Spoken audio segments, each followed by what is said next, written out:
नमस्कार दोस्तों, मैं अजय हाजिर हूँ आपके सामने मीडिया डिक्शनरी की एक नई पहल अनकही कहानियों की श्रृंखला में एक नई कहानी के साथ, जिसका शीर्षक है त्योहारी। आज मैं सुबह निकला टहलने के लिए, तो चौथी गली पे मेरे मित्र मोहनलाल जी प्लास्टिक की थैली में कचरा लेके जा रहे थे। मैंने पूछ लिया कि क्या बात है, स्वीपर तो आया था मेरी गली में। हंस के बोले, हाँ आया यहाँ भी था, लेकिन आजकल वो नाराज़ चल रहा मुझसे, तो खुद ही जाके डाल देता हूँ। उनका बात क्या है बताइए।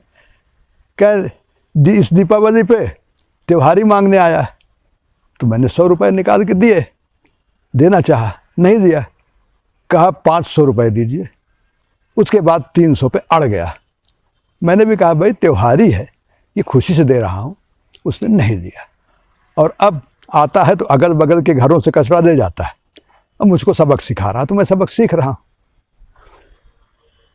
उनकी इस बात पर मुझे 20 साल पहले की घटना अचानक याद आ गई। उस समय मैं इलाहाबाद में था, प्राइमरी पाठशाला में नया नया शिक्षक हुआ था, और हमारे यहाँ प्रधानाचार्य थे रोशनलाल गुप्ता जी। हम लोग एक ही मोहल्ले में रहते थे, पास पास में। वो छात्र जीवन में जेपी आंदोलन से जुड़े थे, और अक्सर जब हम लोग बैठते तो अपने उस समय के संस्मरण सुनाया करते थे। और उनकी पत्नी बड़ी धार्मिक प्रवृत्ति की, पूजा पाठ में उनकी बड़ी रुचि थी, और सहृदय मिलनसार थी। पूरे मोहल्ले में किसी के यहाँ कोई भी काम हो, आंटी हाजिर है।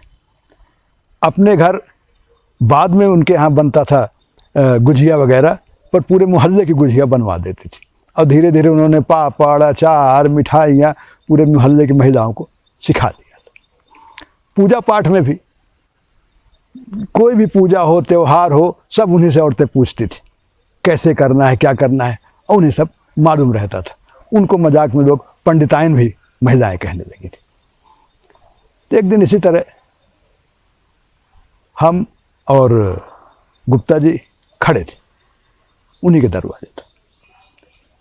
स्वीपर रमेश आया, बड़ा मेहनती लड़का, पढ़ा लिखा भी है, पर वो अभी यही काम कर रहा है। कह रहा सर कोई अच्छा काम नहीं मिला तो दाल रोटी तो चाहिए।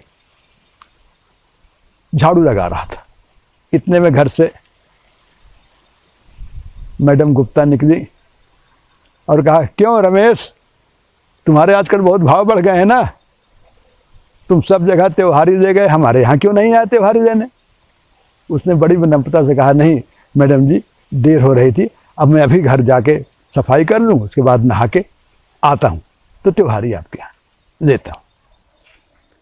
बात खत्म हो गई। गुप्ता जी ने कहा, चलो भाई चाय वाय पिए। अंदर चले गए।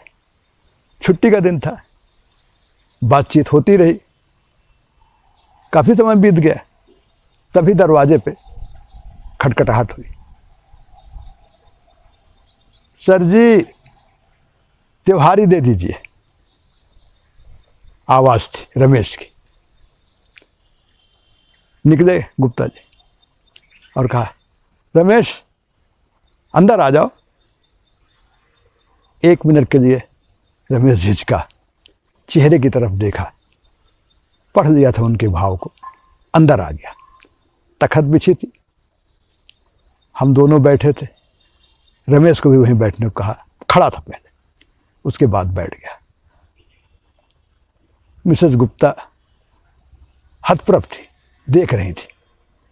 उसके बाद उन्होंने मंगाया तस्तरी में गुझिया, लड्डू, नमकीन, और हम लोग चाय पी रहे थे।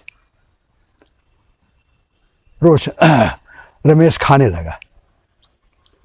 उसके बाद उसने एक लड्डू उठा के गुप्ता जी की तरफ बढ़ाया। सर बहुत ही अच्छा लग रहा है लड्डू, बहुत ही अच्छा लग रहा है, लीजिए आप भी खाइए ना, आप तो सिर्फ नमकीन रखें चाय के साथ। गुप्ता जी ने खुशी से ले लिया। मैं भी ये दृश्य देखता रहा। मेरे लिए भी कथनी और करनी में इतनी समानता बहुत कम लोगों में देखने को मिली थी। पहली बार देख रहा था और मिसेस गुप्ता को तो यकीन भी नहीं हो रहा था। वो कहती थी कि अरे भाई ये स्वीपर हैं, ये अंदर आएंगे ही नहीं, अपनी मर्यादा इनको पता है ना, आप लाख कोशिश कर दीजिए नहीं आएंगे। गुप्ता जी ने कहा उसके चले जाने के बाद कि देखो तुम त्योहारी में एक डलिया भर अगर गुजिया भी डाल दोगे तो उतनी खुशी नहीं होगी जितनी खुशी आज रमेश के चेहरे पर मैंने देखी। और ये थी त्योहारी। तो दोस्तों धन्यवाद।